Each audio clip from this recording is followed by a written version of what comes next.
Hello students, तो आज हम डिस्कस करेंगे सैनिक स्कूल के पर्पज से एक बहुत ही important chapter metal and its properties.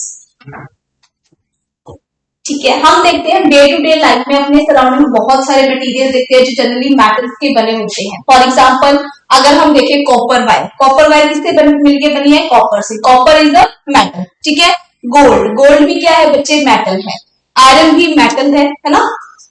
और हम देखते हैं कि मेटल्स क्या होते हैं। मेटल्स मतलब ऐसे एलिमेंट जो क्या करें, इलेक्ट्रॉन को लूज करके पॉजिटिव आयन बनाए।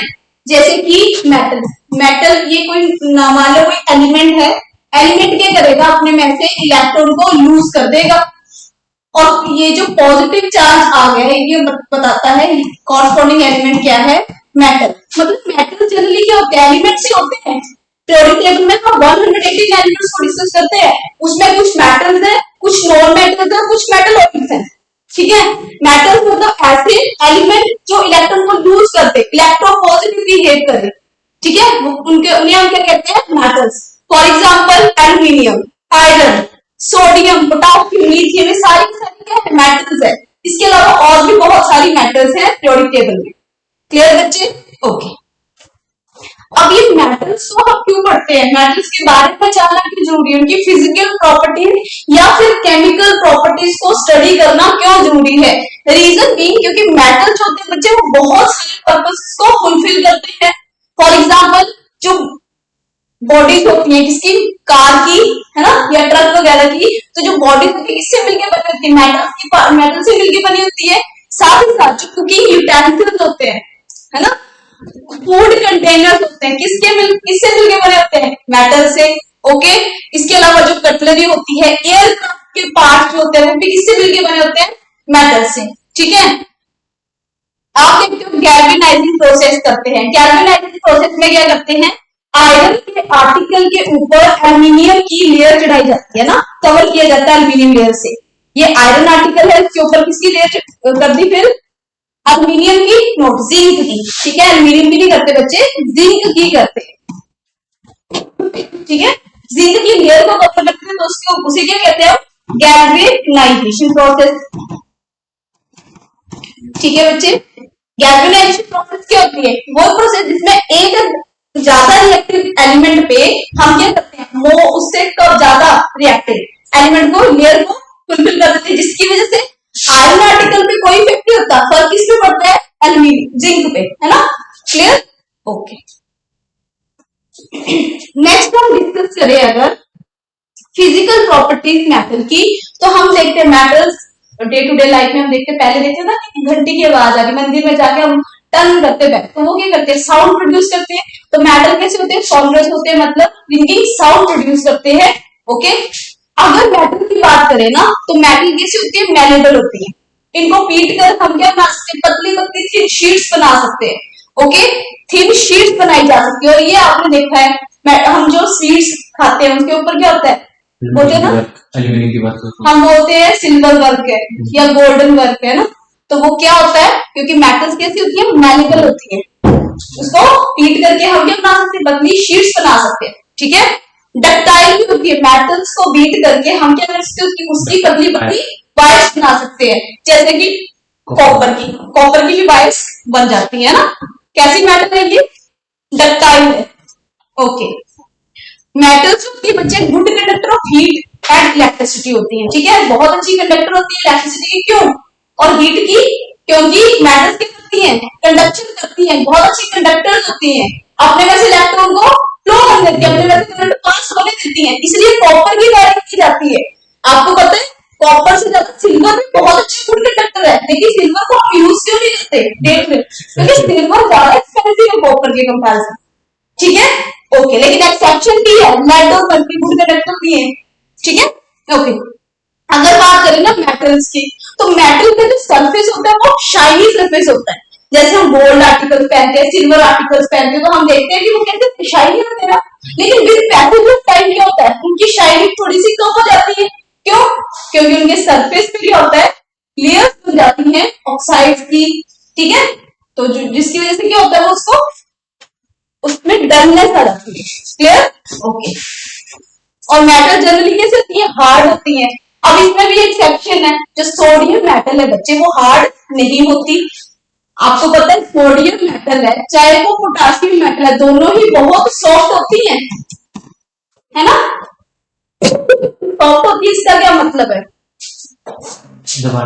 मतलब इनको इजिली नाइफ की हेल्प से कट कर सकते हैं। लेकिन क्या आयरन आर्टिकल को आप पीटो काटना चाहोगे तो क्या कट जाएगा, नहीं कटेगा ना। आयरन आर्टिकल क्या होता है, हार्ड होता है, इसलिए वो किस पर्पसेस के लिए यूज होता है, कंस्ट्रक्शन पर्पसेस के लिए हम आयरन को यूज करते हैं, बिल्डिंग वगैरह बनाने के लिए, है ना। तो उसके लिए किसको यूज करते हैं, आयरन को यूज करते हैं। क्लियर। नेक्स्ट बात करें केमिकल प्रॉपर्टीज ऑफ मैटर, है ना, केमिकल प्रॉपर्टीज ऑफ मैटर।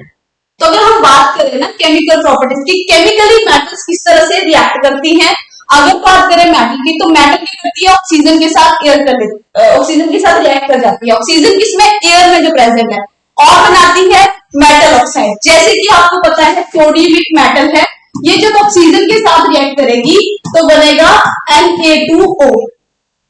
ठीक है, क्या बनेगा, Na2O। ठीक है, क्लियर बच्चे। ये जो मेटल का ऑक्साइड कैसा होता है बच्चे, बेसिक होता है, बेसिक ऑक्साइड होता है। ठीक है, उसी तरह से पोटासियम भी ऐसा बनाएगी, पोटासियम ऑक्साइड भी कैसा होगा, बेसिक होगा। लेकिन बच्चे जिंक और एल्यूमिनियम इनके ऑक्साइड कैसे होते हैं, एम्फोटेरिक होते हैं, एम्फोटेरिक ऑक्साइड बनाते हैं। एम्फोटेरिक ऑक्साइड का क्या मतलब है, जो एसिड के साथ भी रिएक्ट कर जाए और जो बेस के साथ भी रिएक्ट कर जाए। क्लियर बच्चे, ओके। जैसे मैं बात करूं जिंक ऑक्साइड की, जिंक ऑक्साइड सोडियम हाइड्रोक्साइड के साथ बेस के साथ रिएक्ट करेगा ना तो क्या बनाएगा, सोडियम जिंकेट।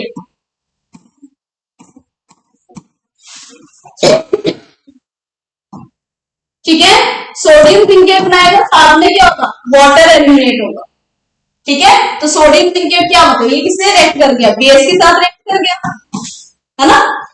अगर हम जिंक ऑक्साइड को रिएक्ट करें HCl के साथ तो क्या बनेगा, जिंक क्लोराइड प्लस वाटर, यही बनेगा ना, जिंक क्लोराइड प्लस वाटर। तो इसका क्या मतलब है, ये कैसा है, ये एसिड की तरह एसिड के साथ भी रिएक्ट करता है, बेस के साथ भी रिएक्ट कर रहा है, मतलब ये कैसा है, एम्फोटेरिक है।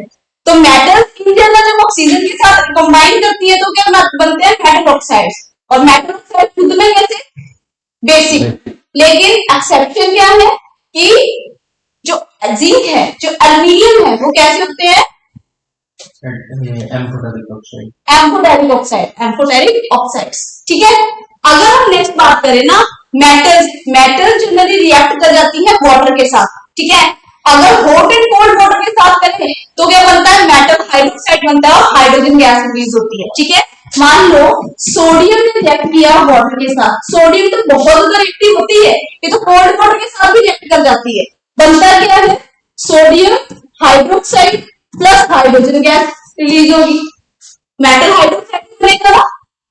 ओके, तो सोडियम ने क्या किया, वाटर के साथ रिएक्ट किया और सोडियम हाइड्रोक्साइड बन गया। ठीक है बच्चे, ओके।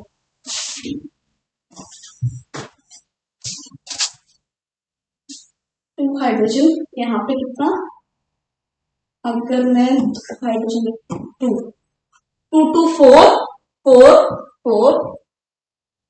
एक मिनट यहाँ पे 3 बैलेंस करना पड़ेगा ना, H2O 6, तो ये कितना आएगा 6 और 4 5 6 देखो 3 H2O बैलेंस की ओर गेट। सोडियम रिएक्ट करती है वाटर के साथ, क्या बनता है, सोडियम हाइड्रोक्साइड प्लस साथ में हाइड्रोजन गैस होगी। ठीक है, यहाँ पे हाइड्रोजन हम 2 लेते हैं, 2 हाइड्रोजन, यहाँ पे भी 2 तो ये भी 2। क्लियर, अब बैलेंस है इक्वेशन। ठीक है, उसी तरह से पोटासियम भी किसके साथ, वाटर के साथ रिएक्ट करके पोटासियम हाइड्रोक्साइड बना देगी और साथ में हाइड्रोजन गैस रिलीज हो जाएगी। अब ये कैसे पता चला कि ये हाइड्रोजन गैस ही है, जो रिलीज हुई गैस हाइड्रोजन ही है। अगर हाइड्रोजन गैस को हम लाइट के पास लेके जाए ना, फ्लेम के पास लेके जाए, तो एकदम से पॉप साउंड प्रोड्यूस करती है, तो उससे कंफर्मेशन होती है हाइड्रोजन गैस रिलीज हुई है। क्लियर? इसके अलावा बच्चे एक मेटल होती है मैग्नीशियम, है ना। मैग्नीशियम हॉट वाटर के साथ भी रिएक्ट कर जाती है, ठीक है, हॉट वाटर के साथ भी रिएक्ट करती है, और साथ ही साथ ये स्टीम के साथ भी रिएक्ट करती है। मतलब वाटर किस किस फॉर्म में, सॉलिड फॉर्म में, लिक्विड फॉर्म में, या फिर गैसेस फॉर्म में। तो ये किसके साथ रिएक्ट करेगी, मेटल जब लिक्विड फॉर्म में होगा और हॉट कंडीशन में मतलब हॉट होगा, या फिर स्टीम या तो गैसेस फॉर्म में होगा, ठीक है, तब मैग्नीशियम रिएक्ट करती है। जब मैग्नीशियम हॉट वाटर के साथ रिएक्ट करती है तो बनता है magnesium hydroxide and hydrogen gas. But जब मैग्नीशियम वाटर के साथ स्टीम फॉर्म में रिएक्ट करेगी तब मेटल ऑक्साइड बनेगा, है ना। क्या बोला कि मैग्नीशियम, अगर मैग्नीशियम रिएक्ट करे वाटर के साथ तो क्या बनेगा, मैग्नीशियम हाइड्रोक्साइड, ठीक है, साथ ही साथ हाइड्रोजन गैस रिलीज होगी। क्लियर? ये कौन सी कंडीशन है जब वाटर कैसा है बच्चे, हॉट वाटर। क्लियर? ओके। अगर बात करें ना मैग्नीशियम की ही, मैग्नीशियम स्टीम के साथ भी रिएक्ट कर जाता है, स्टीम के साथ भी रिएक्ट करता है और बनता क्या है, magnesium oxide plus hydrogen gas, ठीक है, मैग्नीशियम ऑक्साइड बन जाता है, साथ में हाइड्रोजन गैस रिलीज हो जाती है। तो मैग्नीशियम ऐसी मेटल है जो क्या करेगी, हॉट कंडीशन पे या फिर स्टीम के साथ रिएक्ट करेगी। अब ऐसा जो होता है, ये सब चीजें हमें पता चलती है रिएक्टिविटी सीरीज से, ठीक है, ये हमें पता चलता है रिएक्टिविटी सीरीज से।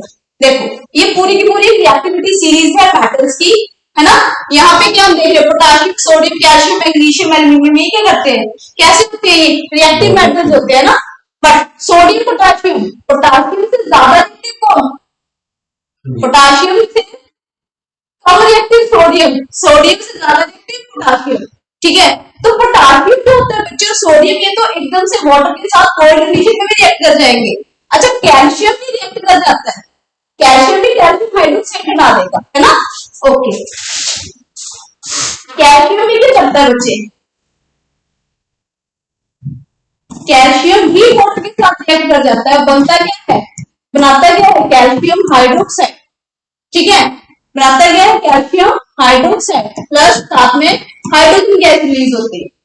अच्छा सोडियम और पोटेशियम के केस में क्या होता है, जैसे ही हम उसको पानी के अंदर डिसॉल्व करते हैं ना, तो एनर्जी बहुत रिलीज होती है, इतनी ज्यादा एनर्जी रिलीज होती है कि ये जो हाइड्रोजन रिलीज होती है ना, इसको भी वो बर्न कर देता है। इसलिए सोडियम और पोटेशियम पानी के साथ आने पे, रिएक्ट करने पे एकदम से आग पकड़ लेते हैं, ठीक है। लेकिन अगर बात करें ना कैल्शियम की, कैल्शियम के केस में भी एनर्जी रिलीज होती है, लेकिन एनर्जी इतनी ज्यादा नहीं होती कि हाइड्रोजन बॉन्ड को तोड़ सके, ठीक है। तो ये क्या करती है, जैसे ही पानी के अंदर जब जैसे हाइड्रोजन गैस निकलेगी ना बबल्स की फॉर्म में, तो कैल्शियम क्या होगी, इसके साथ स्टिक कर जाएगी और उस वजह से ये सरफेस पे फ्लोट करना शुरू कर देती है, तैरना शुरू कर देती है। क्लियर? ओके। नेक्स्ट मैग्नीशियम की, तो मैग्नीशियम की जनरल कंडीशन क्या है, ये स्टीम के साथ या फिर हॉट वाटर के साथ रिएक्ट करता है। अदरवाइज जिंक आयरन जो है वो, अदर जो है बच्चे वो कैसे है, लेस रिएक्टिव होते हैं और ये रिएक्ट करते हैं स्टीम के साथ से, ठीक है। क्लियर? तो ये जो रिएक्टिविटी सीरीज है ये हमें बताती है कि कौन सी मेटल ज्यादा रिएक्टिव, कौन सी मेटल लेस रिएक्टिव।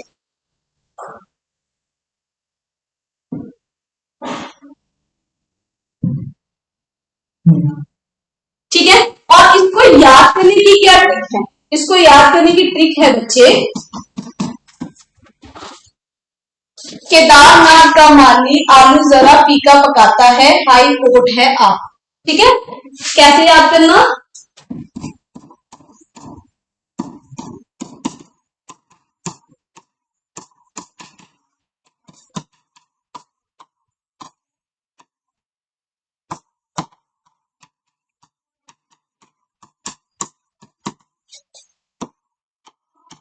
ठीक है। केदार मतलब पोटाशियम, नाथ मतलब सोडियम, का मतलब कैल्शियम, माली मतलब मैग्नीशियम, आलू मतलब एल्यूमिनियम, जरा मतलब जिंक, फीका मतलब, फीका मतलब लेड, है ना। पकाता टी का मतलब आयरन बच्चे, पकाता मतलब लेड है ना, है मतलब हाइड्रोजन, हाई कोड है भी लिख सकते हैं और नेक्स्ट लिखना high code, code means copper, high code है आप, है ना, फिर आता है आप सिल्वर, गोल्ड और प्लैटिनम। ठीक है बच्चे, तो ये ट्रिक है रिएक्टिविटी सीरीज को लर्न करने की। क्लियर? अच्छा, नेक्स्ट हम डिस्कस करेंगे फिर से मेटल्स के बारे में, तो आई होप आपको समझ आ गया होगा इसमें क्या क्या है। नेक्स्ट हम डिस्कस करेंगे reaction of metal with dilute acids. ठीक है, जनरली जो मेटल है, मान लो मैंने सोडियम को रिएक्ट करवाया किसके साथ, HCl के साथ, डाइल्यूट कंडीशन में, है ना, हमने क्या किया, मेटल का रिएक्शन किया डाइल्यूट एसिड्स के साथ, तो क्या बना, मेटल सॉल्ट, क्या बनेगा, NaCl बनेगा, साथ ही साथ क्या होगा, हाइड्रोजन गैस रिलीज हो जाएगी। ठीक है, तो मेटल जनरली जब रिएक्ट करती है डाइल्यूट एसिड के साथ तो क्या बनता है, हाइड्रोजन गैस रिलीज होती है। ओके, बट बच्चे इसमें भी एक्सेप्शंस है, दो ऐसी कंडीशन है, मतलब ये जो मेटल्स होती है ना, ये डाइल्यूट एसिड के साथ रिएक्ट नहीं करती, सब सारे के सारे एसिड के साथ रिएक्ट नहीं करती, ये किसके साथ रिएक्ट करती है, जो डाइल्यूट एसिड हम बात कर रहे हैं ना, डाइल्यूट एसिड कौन से होंगे, या तो HCl होगा या तो H2SO4 होगा, डाइल्यूट एसिड के साथ रिएक्ट नहीं करती मेटल्स जो, बस दो ही मेटल्स होती है जो डाइल्यूट कंडीशन में रिएक्ट करती है, एक होती है मैग्नीशियम, दूसरी होती है मैंगनीज। ठीक है, एक होती है मैग्नीशियम, दूसरी होती है मैंगनीज, ये दो मेटल्स है जो जनरली रिएक्ट करती हैं एसिड के साथ, डाइल्यूट एसिड के साथ। क्लियर?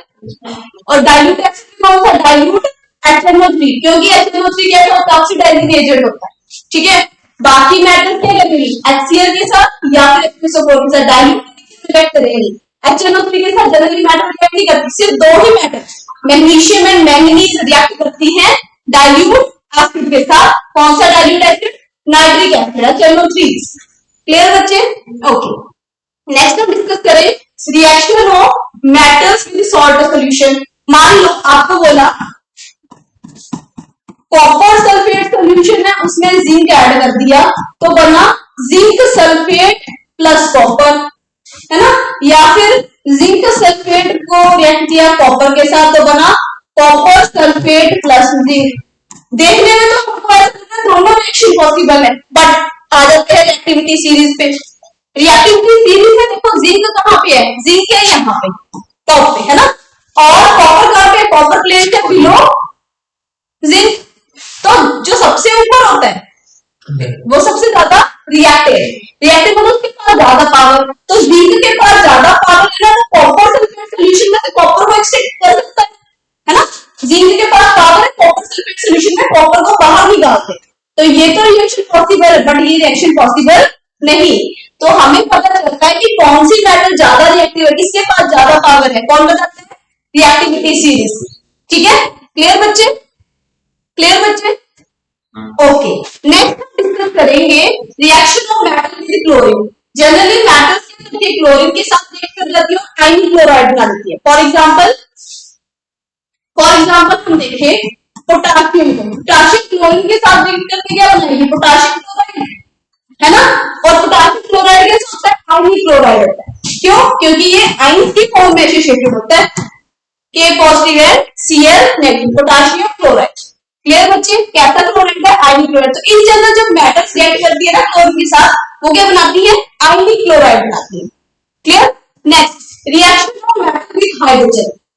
मेटल कुछ फ्यू एलिमेंट्स होते हैं, कुछ फ्यू मेटल्स ही हैं जो क्या करेंगी, रिएक्ट करेंगी और बनाएंगी मेटल हाइड्राइड्स, है ना, जैसे कि सोडियम, पोटेशियम, कैल्शियम, मैग्नीशियम। अब इसके बारे में पता चलेगा रिएक्टिविटी सीरीज से। रिएक्टिविटी सीरीज तो हाइड्रोजन के ऊपर जितनी भी एलिमेंट्स है ना मेटल्स है, वो बहुत ज्यादा रिएक्टिव है।